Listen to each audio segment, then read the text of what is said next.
Ah, I'm hearing a cuckoo. Can you hear it?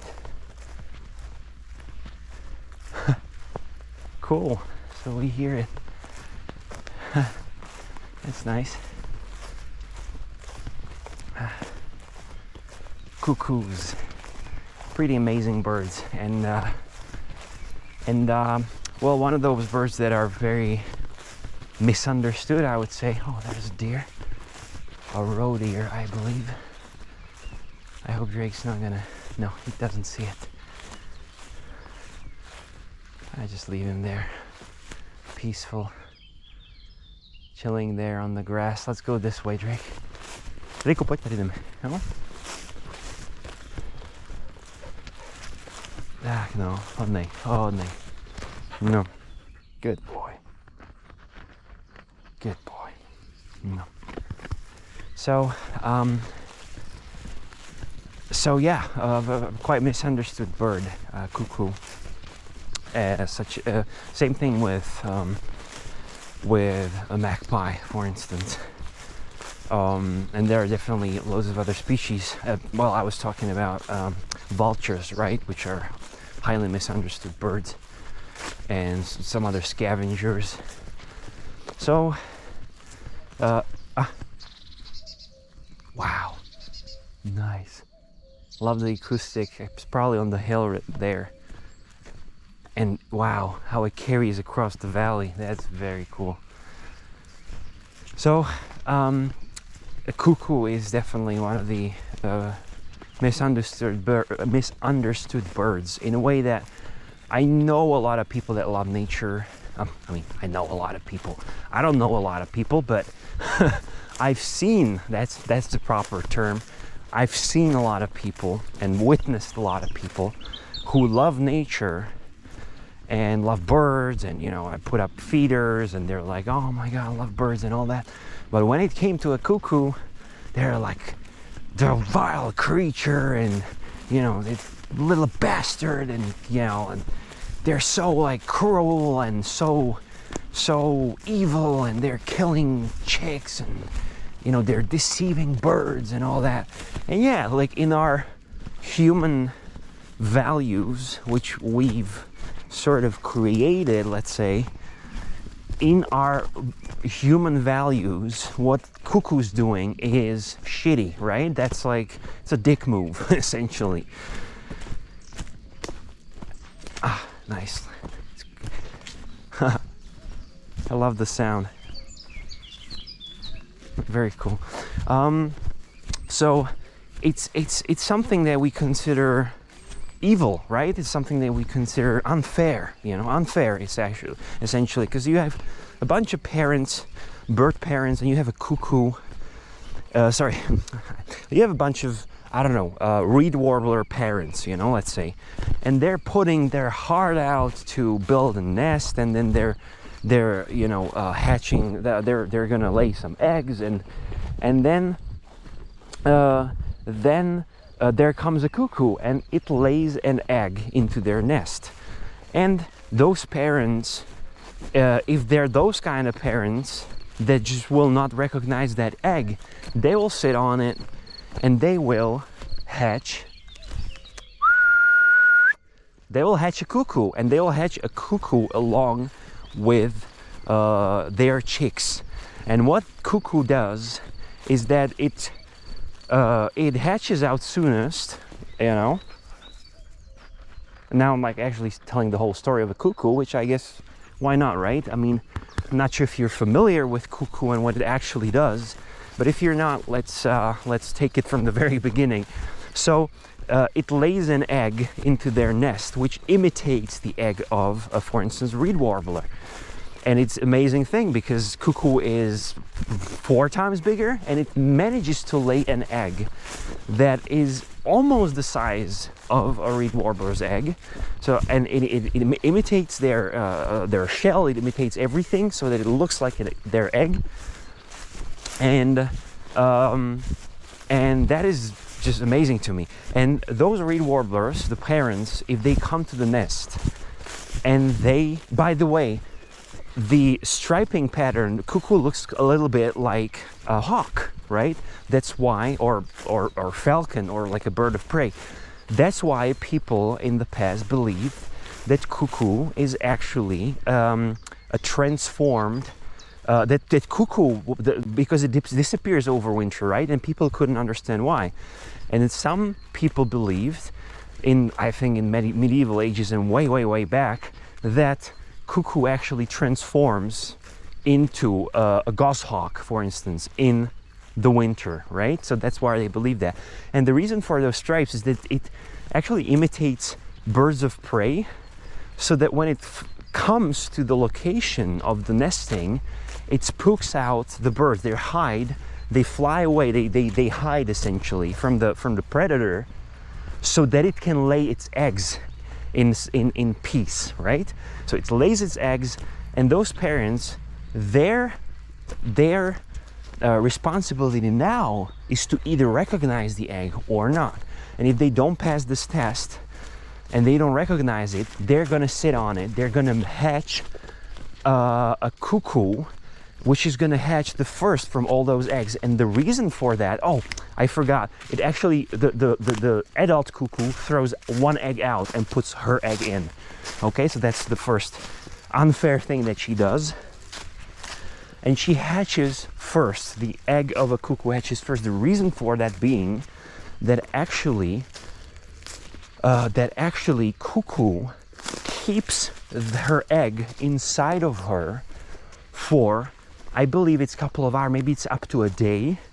So she actually pre-incubates the egg inside her cloaca. She's carrying the egg inside of her.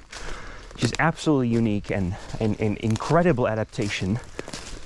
And she waits once the whole clutch is finished for the reed warblers, and she puts her egg in, but it's incubated already, and it's one day ahead.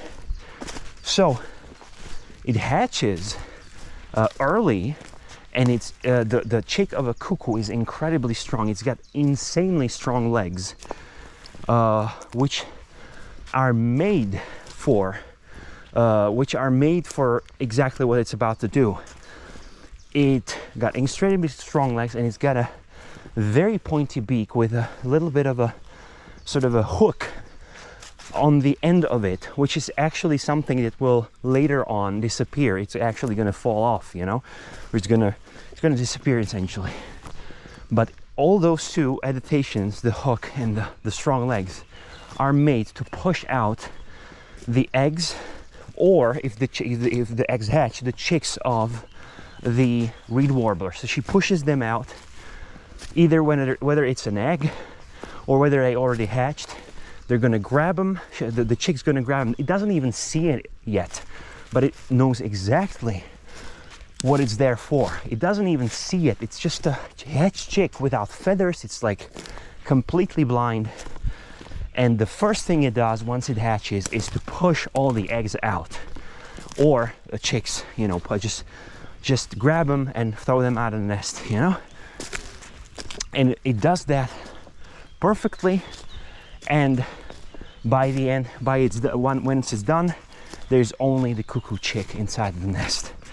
And now the parents have one big weird chick that does not correspond with their species, but their instincts are, you know, kicked in, and they feed that chick, and they feed it, and they feed it, and they feed it, until it's a large cuckoo that barely fits inside their nest, and they're still feeding it. And there are actually, you know, it can actually go as far as that the parents are actually completely exhaust themselves to a point of absolute starvation, and they'll die, you know, from exhaustion, because they keep feeding that giant chick, you know, which of course needs way more food than a reed warbler would need, you know, because it's like, I don't know, 5 times smaller. And they feed it, and then that chick leaves the nest. The parents haven't raised their offspring, any of their offspring at all. They're completely exhausted, and they didn't pass on their genes. They didn't finish their sole one mission that they have. They unfortunately have not finished. and the cuckoo leaves the nest, and it's done, this whole process. Now, if you look at it from an angle of a human, right? And from our sort of lens of human compassion and sort of human chivalry and, you know, human altruism and all that, this looks and sounds like a complete atrocity, right? Like a criminal offense, a murder essentially, you know? But if you look at it from an angle of nature and biodiversity, cuckoo plays an absolutely essential role in keeping the gene pool of particular species, because cuckoos specializes on certain species. You're going to have a subpopulation of cuckoos that will specialize on reed warblers, and then you have subpopulations of cuckoos specializing solely on redstarts, etc., etc. So these birds, cuckoos, are sort of like a gene pool police. They keep the gene pool clean in a sense of that only the best of parents and only the best of those birds will pass this test. And when they do, they will abandon the nest. They will not hatch the egg, and they will not put all their effort into hatching a chick from a completely different species. No. Hold on, let's go that way. They will abandon the nest, and they will start a new one. Maybe some birds will even throw out the egg of the cuckoo, you know. And oh, there's a deer. I don't know what Drake plans there. Like he's gonna go over all those logs, really? Jesus Christ, Drake. No, he stopped. Okay, cool. So they will pass this test, and they will raise this offspring of their own, and they'll pass these genes onto their chicks, and they will do the same thing. And the parents that do not pass the test, unfortunately, they were not, quote unquote, smart enough to see the difference there between the cuckoo's egg, and they were not sort of smart enough to say, no, we're not gonna, feed like a parasite's chick essentially, and waste all our resources and our life force into something that isn't ours.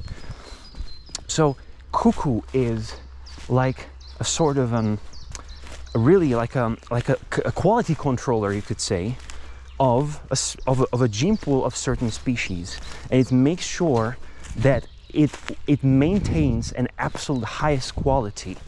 And nature created cuckoo for this specific reason, exactly for this specific reason. And when you realize that, you don't see cuckoo as a monster anymore. You see cuckoo as sort of something that needs to be done, that something that is there to maintain the quality and the high standard of a certain gene pool of a certain species. And it plays an absolutely vital role in that, because nothing else will do that. Of course, there are predators and there's like food chain thing and all that, but this is a brilliant technique and something done by nature, how to make sure that a certain gene pool of certain species will stay crisp and strong and thriving, and I find it absolutely amazing. And I think cuckoo is really super misunderstood in that regard, because it's just doing what it was created for. It is really a nature's quality controller, and it does it that way. And I know it looks brutal, it does, but then you have storks who kill their own chicks. They're throwing them out of a nest when there is a food shortage. They're killing them. They're killing their own chicks. That's happening, and that's storks. And as far as I know, nobody's hating storks, right? So that's nature, and cuckoos are absolutely amazing in that regard, and their adaptations, evolutionary, are mind-blowing, absolutely mind-blowing, from the imitation of the eggs to the fact that they pre-incubate the egg to the fact that they, like, it's just mind-blowing to me what one bird can do. And all of that was made by nature, you know, and in a sort of a symbiosis of, like, cuckoo's thriving and nature is keeping the gene pool pure and crisp. And I find that absolutely incredible.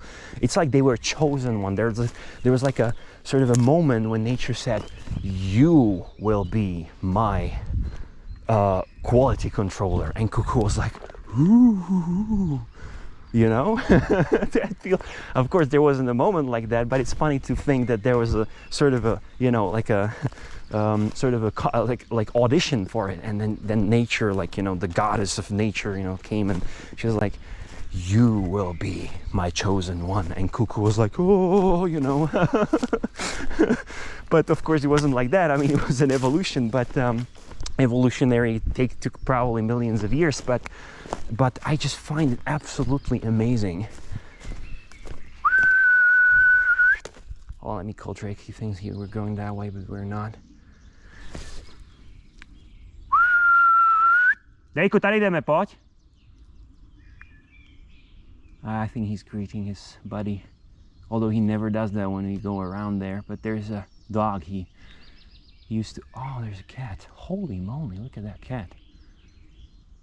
Wow, that's not your regular street cat. That's a British short hair, isn't it? And off she goes.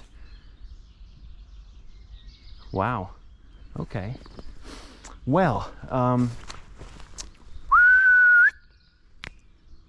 so yeah, so I just find it absolutely amazing. And if you look at it from that angle and not from our human perspective, which I think is how to put it, it's not applicable to how nature works, you know. And I've seen it so many times that people are using the logic of our own culture and using logic of our human species and of our society onto nature and onto other animals, and it just doesn't work. There is no evil, there's no good or bad, you know.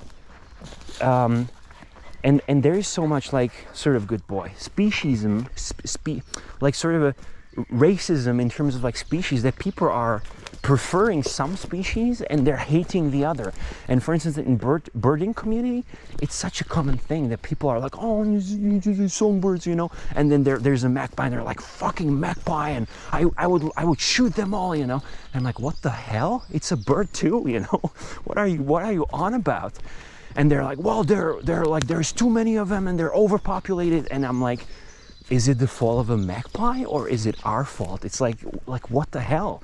Magpie is just filling the gap in the habitat, filling the gap in the sort of in the balance that this balance what we created, really, you know. And it's not magpie's fault. We've put magpie into that spot, and now we are hating it. Like, what the fuck, right?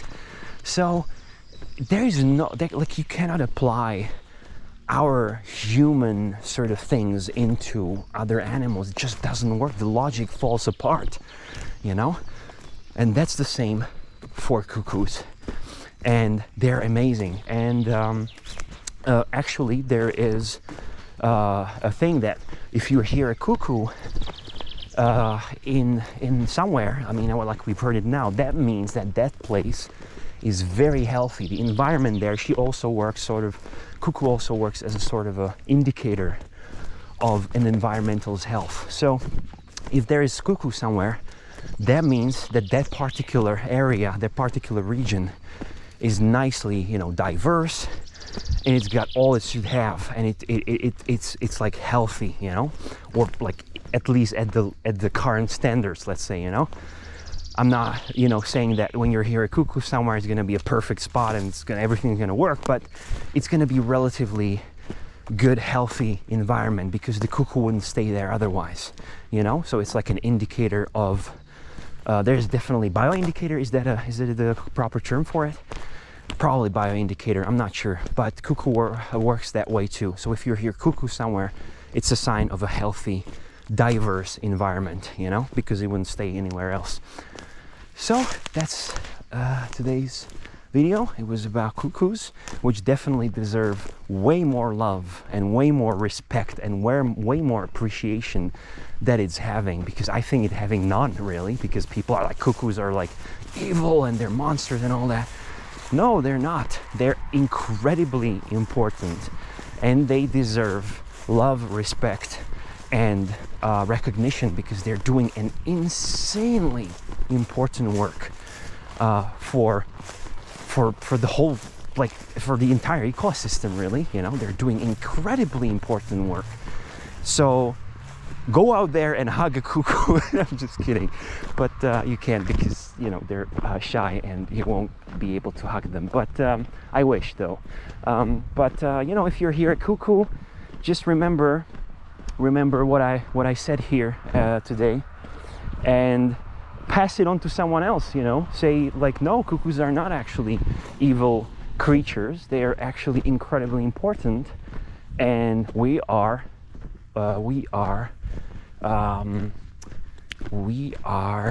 blessed to have them. So I'm gonna leave up with that, and I'm gonna sign off now.